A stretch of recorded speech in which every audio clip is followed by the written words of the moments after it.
자, 전산세무 실습 5월 24일 13주차 강의 1교시 수업을 진행하도록 할게요.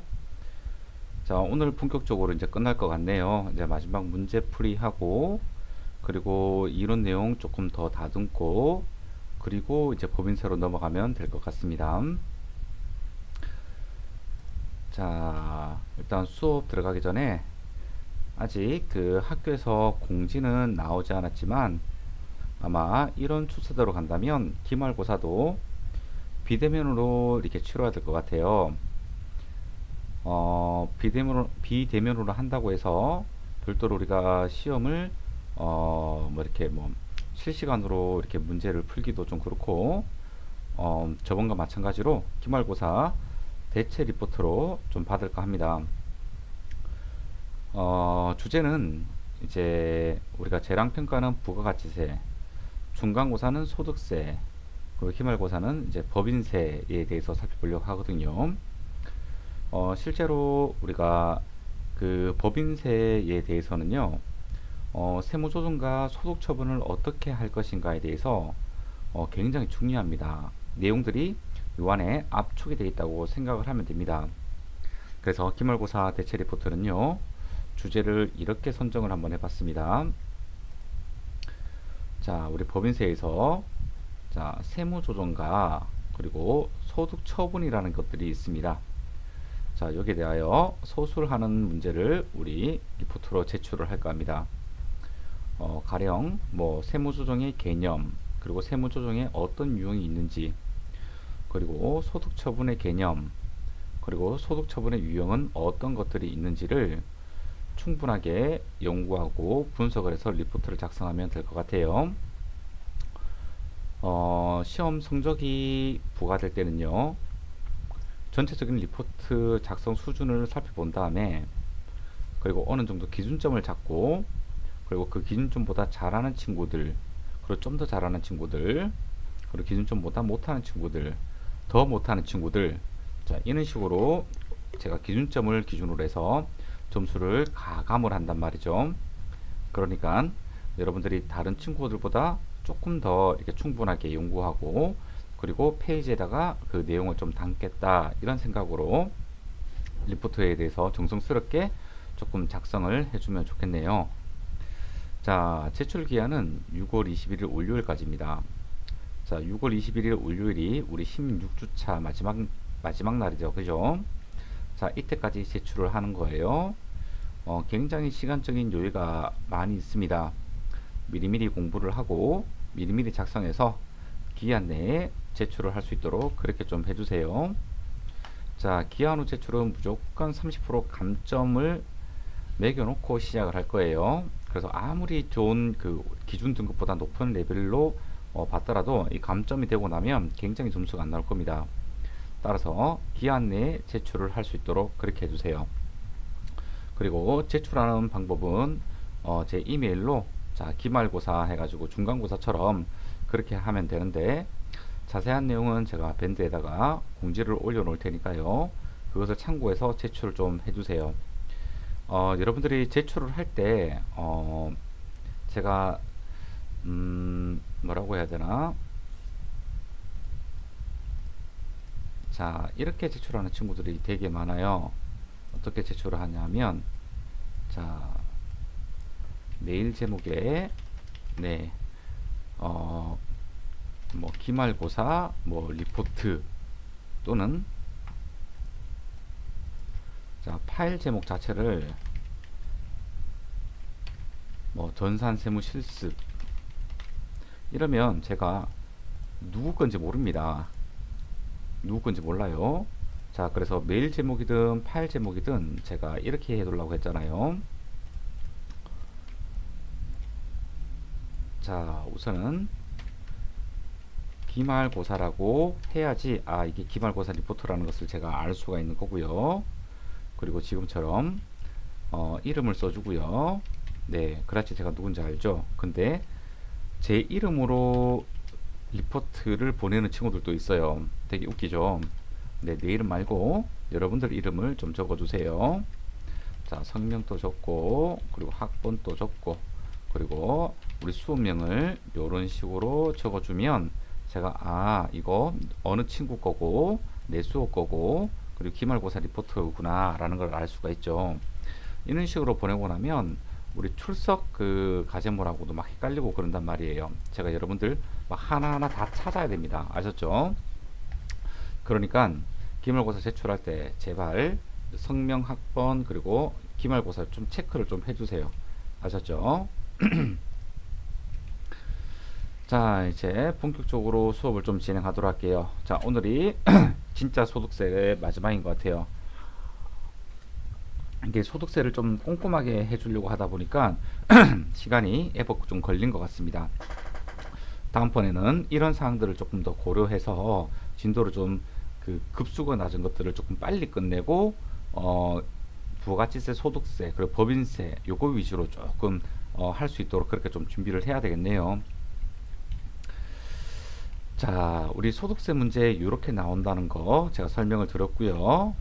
그리고 어떻게 문제가 구성이 되는지도 여러분들한테 설명을 주었습니다. 그리고 이런 예제 문제도 하나 풀어보았고요. 자, 2개까지 풀어봤죠. 자, 마지막 3번 예제는요, 우리가 저번 주에 풀다가만 기출문제를 풀이를 하고 계속해서 요거 예제 문제도 한번 풀어보도록 할게요.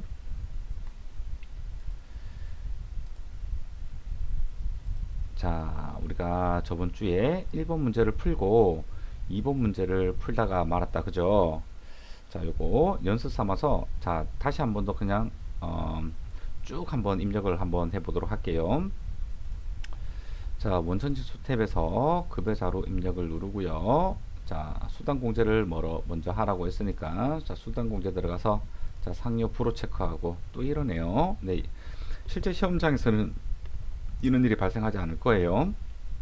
자, 불호 체크했다고 하고 자, 직책수당 있고 월차수당 있고 그리고 식대 있고 자본전보조금 있고 자, 야간 근로수당 없다 부 돼 있네요. 네, 그리고 모든 거는 요거 정기로 하라고 했다, 그죠? 여기 보면 여부를 사용하지 않는 거는 모두 부로 하고 그리고 그 모든 수당은 정기니까 이걸 전부 다 정기로 바꿔주면 되는 거예요. 필요한 거는 필요한 대로 수정을 하고 필요 없는 거는 필요 없는 대로 수정을 하면 됩니다. 자, 그리고 4월 급여를 지급을 한다. 자, 누구죠? 이희민입니다. 자, 사원 코드 1번에다가 입력을 하면 되겠다, 그죠? 이게 우리가 저번 주에 입력을 한 겁니다. 자, 그래서 기본급부터 해가지고 자가운전보조금까지 모두 다 입력을 했고 공제항목도 하나하나씩 모두 다 입력을 했습니다. 자, 그리고 이 급여자료 입력을 끝나고 원천징수사항 신고서를 작성하라고 해서 지금처럼 원천징수 이행사항 신고서를 이렇게 작성을 해 보았죠. 자, 저번에 입력한 데이터 불러오겠습니까? 예 하게 되면 저번에 입력한 거 요거 나올 겁니다. 126,000원. 전월 미환급세액이 126,000원이 있다, 그죠? 네, 요게 나올 거예요. 요 상태에서 나가면 됩니다. 그러면 1번 문제 금방 풀 수 있어요. 요거 하나 푸는데 아마 한 3분 정도밖에 걸리지 않을 거예요. 자, 2번입니다. 자, 2번. 이번에는 최수정씨다, 그죠? 자, 연말 정산 자료를 위한 자료고 부양가족은 별도 소득 없고 별도 소득이 없다는 것은 소득금액 요건은 충족되었기 때문에 연령 요건만 우리가 따져보면 되겠다, 그죠? 그리고 최수정과 생계를 같이 하고 있기 때문에 다 부양가족으로 잡아주면 된다는 겁니다. 소득 요건 그리고 연령 요건을 충족하고 나면 생계를 같이 하고 있기 때문에 기본공제 대상자로 넣을 수 있다는 겁니다. 그리고 사원등록 부양가족 명세 탭에서 부양가족을 입력하고 요거 부양가족 입력을 했어요, 그죠? 연말정산 추가자료 입력해서 월세주택 임차 탭 그리고 연말정산 입력 탭 작성하시오 라고 되어 있었습니다. 자, 그래서 여기 보면 연말정산 추가자료 입력 메뉴로 들어가서 이희민이 아니고 최수정이었습니다, 그죠? 요거 F2 눌러가지고 사원을 불러오면 됩니다. 최수정 씨였습니다. 그래서 우리 부양가족 탭에서 우리가 이렇게 체크를 했었습니다, 그죠? 어머니 장애인이고 자, 그리고 월세주택 임차 탭에 들어가서 우리가 2번까지 정보를 이렇게 잘 입력을 하였고요.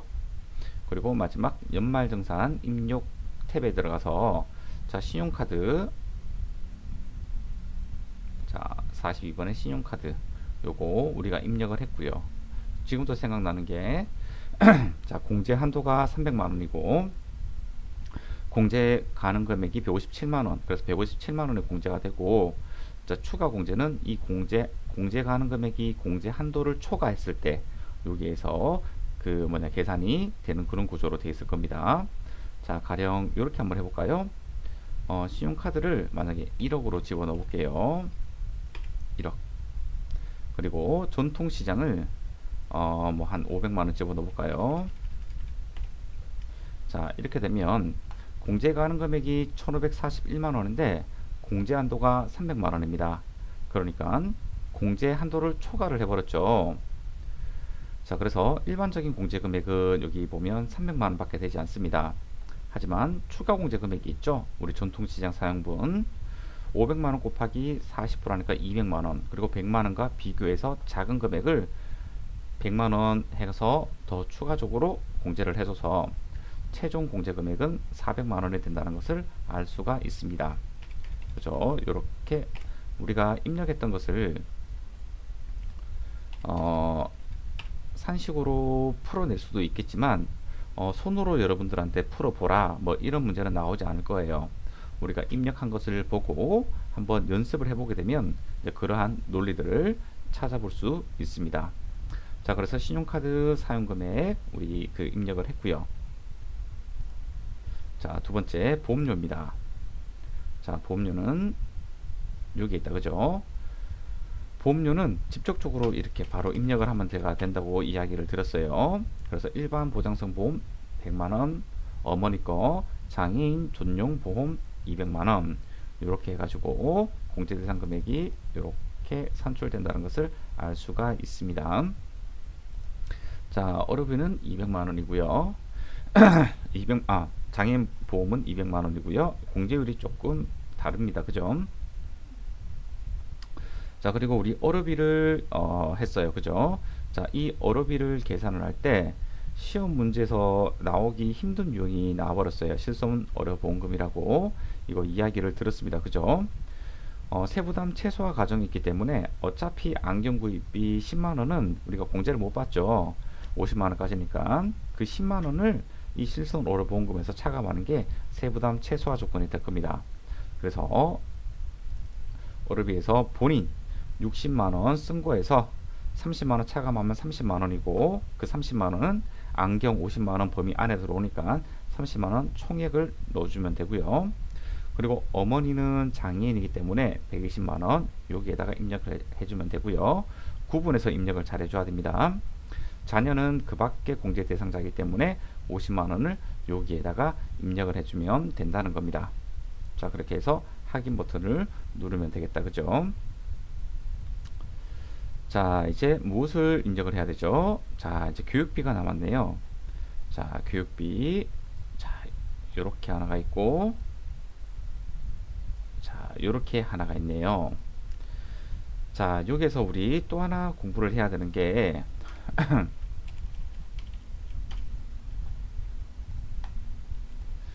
자 신용카드 소득 공제는요 형제 자매가 사용한 것은 적용 안됩니다.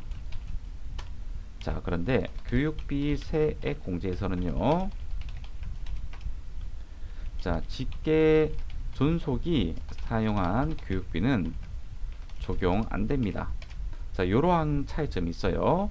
자 단 장애인 특수교육비는 해당이 됩니다. 자 지금 윤여선 어머니께서는 장애인입니다. 그런데 그 교육비를 보니까 노인대학 등록금이에요. 그러니까 장애인 특수교육비가 아니죠. 그래서 이거를 적용할 수가 없다는 겁니다. 아셨죠? 자 이런 것들을 걷어낼 수 있는 여러분들의 그 이론적인 컨디션을 좀 만들어 줘야 되는 거예요. 자 교육비는요 중국어 학원비는 이거 안되죠. 이거 적용이 안됩니다. 왜냐하면 중국어 학원비는 무엇을 받아야 돼요? 그렇죠, 교육비 세액공제 대상이 아니기 때문에 신용카드 소득공제를 받아야 되는 겁니다. 그럼 되는 거는 그렇죠. 원격 대학 등록금, 그죠? 네, 요거 가능합니다. 자, 그래서 교육비 여기에다가 본인 여기 본인 칸에다가 입력을 해줘야 돼요. 여기다가 200만 원 이렇게 입력을 해주면 되는 겁니다. 자, 여기 자녀도 이렇게 있네요. 그죠? 자녀도 교육비가 이렇게 있네요. 그러면 자녀도 여기 보면 지금 취약전 아동이라고 했잖아요. 그러니까 어린이집에 나입한 교육비를 50만 원 이렇게 입력을 해주면 되는 겁니다. 이렇게요. 자, 한 칸이 더 떴죠. 그 이유가 뭐냐면 취약전 아동이 자녀가 한 명일 수도 있고 두 명일 수도 있고 그렇기 때문에 그런 거예요. 네, 자, 이렇게 잘 입력이 되었습니다. 그죠? 자, 어때요? 생각보다 그렇게 어렵지 않다. 그죠? 그렇죠. 여러분들이 자료를 보는 눈이 있다면 그렇게 어렵지 않습니다. 그쵸? 자, 그러면 다시 세액공제 쪽으로 넘어가서 설명을 못한 부분에 대해서 한번 또 진행을 한번 해볼게요. 자, 첫 번째 세액공제 부분입니다. 자, 이런 내용들을 풍부하게 알면 알수록 여러분들이 좋은 겁니다. 첫 번째는 자녀 세액공제입니다. 자, 자녀 세액공제는 이미 저랑 공부를 한번 했다. 그죠? 누구만 가능하다고? 그렇죠. 7세 이상 기본공제 대상자에 해당하는 자녀만 공제 가능합니다. 7세가 안 된 친구들 같은 경우에는요, 우리가 나라에서 보조금을 주는 게 있거든요. 이제 그거랑 중복해서 혜택을 주지 않으려고 이런 것들입니다. 그리고 진짜 직계비속인 자녀 말고도 자, 입양자 그리고 위탁 아동도 자녀 세액 공제 대상이 되는 겁니다. 자, 그리고 한 명당 얼마라고 했죠? 한 명당 15만 원인데 3명이 3명 이상일 경우에는 2명 초과자부터 얼마라고요? 네, 더블로 30만 원을 해주고 있습니다. 자, 결국 자, 퀴즈를 한번 내볼게요. 자, 한 명이면 공제 금액이 15만 원.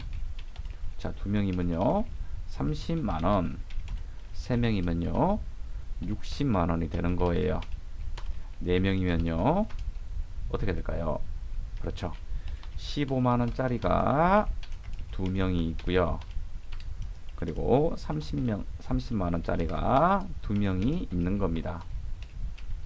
그러면 90만 원이 되겠다. 그죠? 요렇게요. 요렇게 계산이 되는 겁니다. 자, 두 번째. 자, 연금 계좌 세액 공제도 우리 살펴봤습니다. 그죠?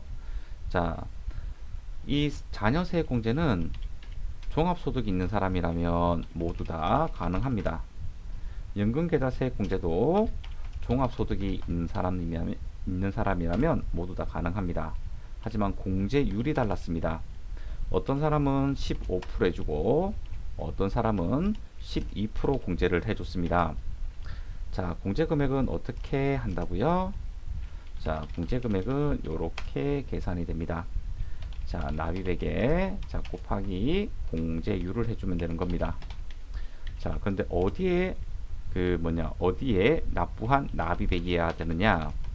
요거는 우리 금융기관의 세제 적격연금이라고 세제 적격연금이라고 부르는 상품들이 있습니다. 보통 연금저축이라고 합니다. 자, 거기에다가 우리 그 DC형 자, 본인 추가 납부금 또는 이제 IRP 같은 것들이 있습니다. 이런 IRP에 추가한 IRP에 이제 본인이 부담한 납입금에 대해서 공제율을 곱해주면 됩니다. 자, 이 15%는요. 자, 총 급여가 5,500만 원 이하자거나 또는 종합소득금액이 4천만 원 이하자들만 15%가 되는 거고요. 그게 아니라면 12%가 되는 겁니다. 아셨죠? 자, 그런데 이 연금계좌 세액공제도 이제 한도가 있습니다. 한도가 어떻게 되느냐? 이렇게 됩니다. 자, 첫 번째, 요거는 금액이 좀 달라지는데요. 자, 총급여가 1.2억 이하거나 또는 종합소득금액이 1억 원 이하자들 같은 경우에는요. 자, 산식이 이렇게 들어갑니다. 자, 여기는 연금저축 납입액 그리고 400만원. 자, 더하기 퇴직연금 납입액 그리고 700만원. 자, 요렇게 구성이 되었습니다. 자, 어떤 거냐 하면 두 가지로 구분이 되어 있습니다. 자, 연금저축 부분 그리고 퇴직연금 부분입니다. 자, 세대적격연금이라고 부르는 연금저축은요, 요기 한도를 따라갑니다. 그러니까 이 연금저축은 400만원 한도에 걸리게 되어 있습니다. 연금저축 총 납입액과 400만원을 비교해서 작은 금액을 기준으로 산정을 하고요. 자, 그리고 퇴직연금입니다. 퇴직연금은 퇴직연금 자체만으로 한도는 없어요.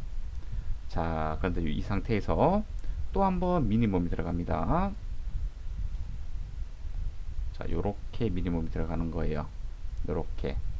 자, 이해가 잘 안되면 제가 한번 실례를 들어보도록 할게요. 자, 연금저축 납입액이 500만원인 사람이 있습니다. 자, 거기에다가 자, IRP에다가 뭐 400만원 납부를 하였습니다. 자, 그렇다면 어떻게 되죠? 산식을 끌고 와 볼게요. 자, 여기에서 500만원이 돼버리는 거고, 그리고 요게 400만원이 된다는 겁니다. 자, 그렇다면 이 첫 번째 미니멈에서는 이게 400만원이 되겠다, 그죠? 자, 그리고 이 400만원이 이제 없어졌잖아요. 요렇게 해서 하나가 없어지죠. 그리고 400만원과 400만원을 더하게 되면 800만원입니다. 자, 이 800만원과 700만원을 한 번 더 비교를 해서 700만원이 총 한도에 걸리는 겁니다. 맞았죠? 이렇게 따진다면 이렇게 생각을 하면 됩니다. 자, 첫 번째, 자, 연금저축은 400만원이 한도구나. 두 번째, 연금저축과 그리고 퇴직연금과 합하여 총 700만원 한도이구나. 이렇게 생각을 해주면 되는 거예요. 아셨죠? 자, 이렇게 총급여가 1억 2천 이하거나 또는 종합소득 금액이 1억 원 이하인 자는 한도가, 이 연금저축 한도가 400만원이 되는 겁니다. 자, 요게 조금 달라지는 거예요. 자, 두 번째,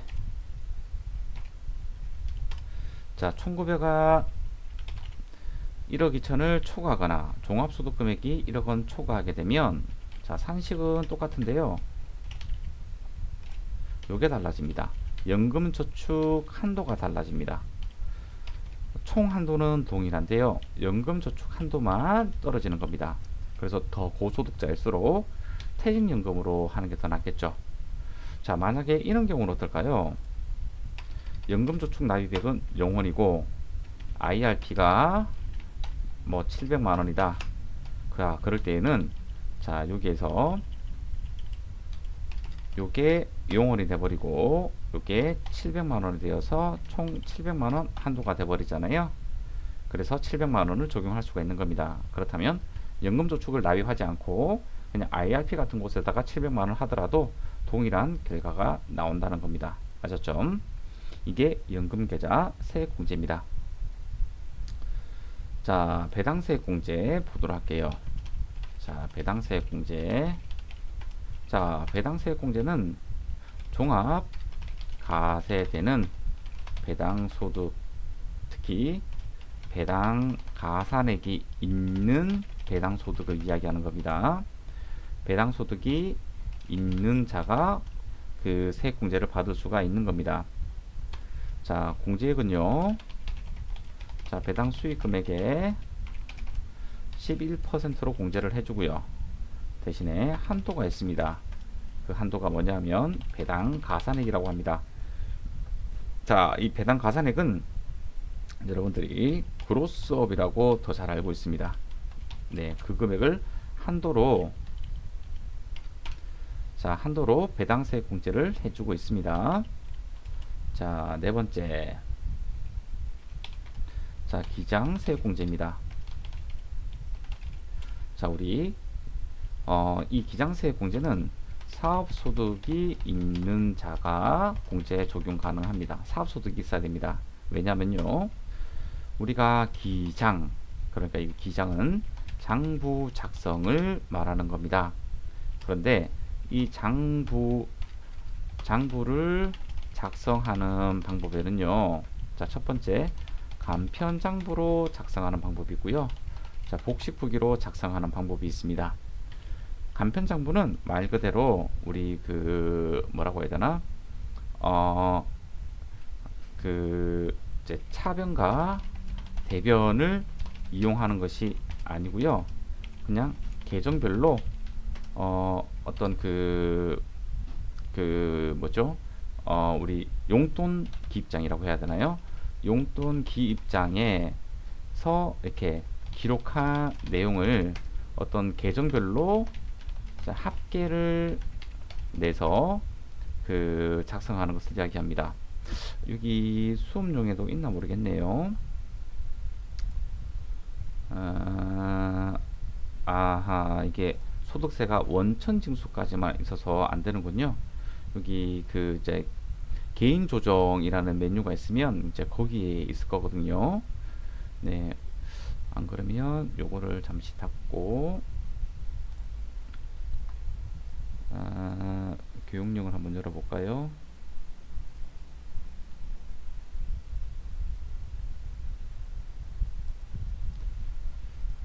세무 1급에는 있을까요?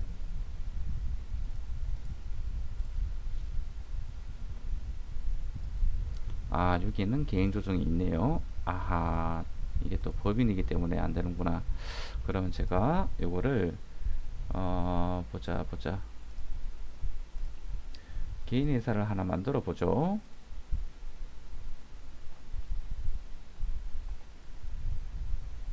자, 회사 등록을 하나 해봅시다.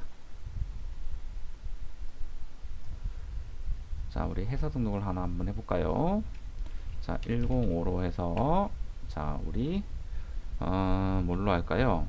자, 웅지세무대학교로 한번 해봅시다. 그런데 법인이지만 개인으로 한번 만들어 볼게요. 자, 1기고 2020년 0101. 자, 이런 식으로 사업자 등록번호는 그냥 이렇게 대충 치고요. 자, 그리고 일반 가세로 해놓고, 자, 대표자는 김웅지로 하고, 자, 주민등록번호 뭐 이런 식으로 아무거나 손 가는 대로, 자, 뭐 이렇게 먼저 해놓고, 사업장 주소 뭐 업태, 자, 업태 뭐 교육 서비스, 자, 교육, 자, 교육, 자, 이런 걸로, 자, 요 코드로 한번, 자, 들어가 봅시다.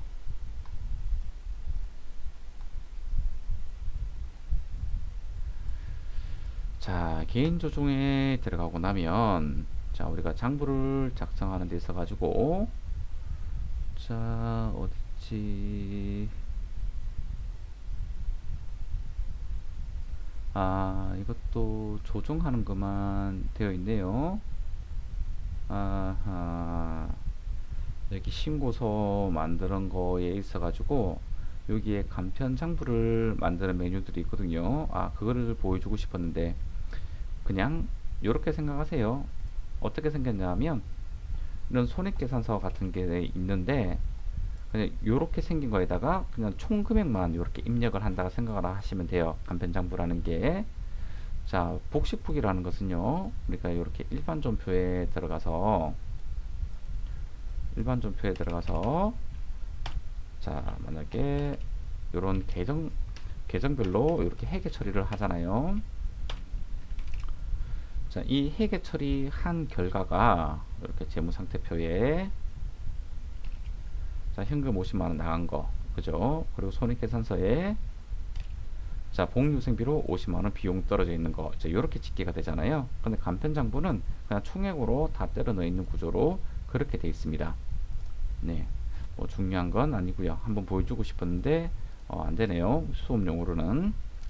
자, 아무튼 그런 겁니다. 그래서 장부를 작성하는 방법은 간편장부와 복식부기로 작성하는 방법이 있습니다. 자, 그런데 간편장부는 자, 작성하기가 굉장히 쉽습니다. 하지만 복식부기는 작성하기가 복잡합니다. 말 그대로.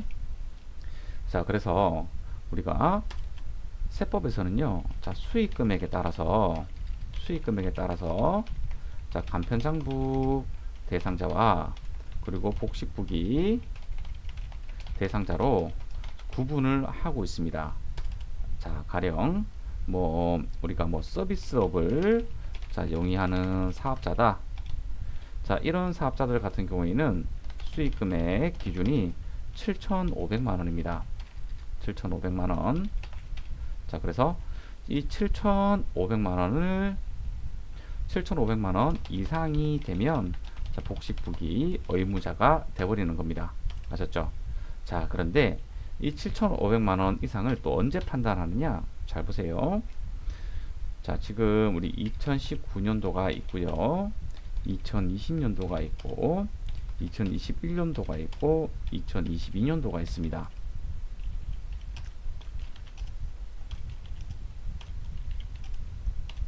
자, 2019년도에 개업을 했다고 한번 해봐요. 개업을 했습니다. 자, 2020년도에는 2019년 소득을 신고를 하죠. 자, 이때는 개업을 했기 때문에 무조건 간편장부 대상자가 돼버립니다.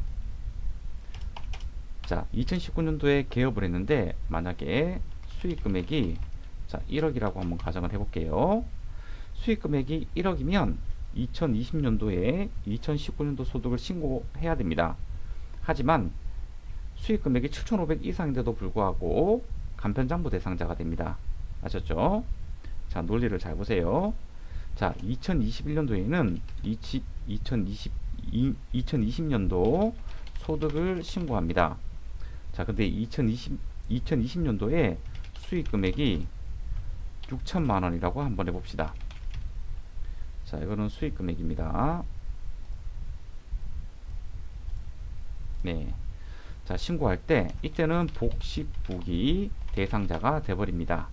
왜냐하면 요거는 2019년도로 장부를 판단하기 때문에 그렇습니다. 아셨죠? 그러니까 해당 연도 수익금액이 아니고 해당 연도의 전년도 수익금액 기준으로 이런 그 간편장부 복식부기 이런 식으로 구분을 하고 있는 겁니다.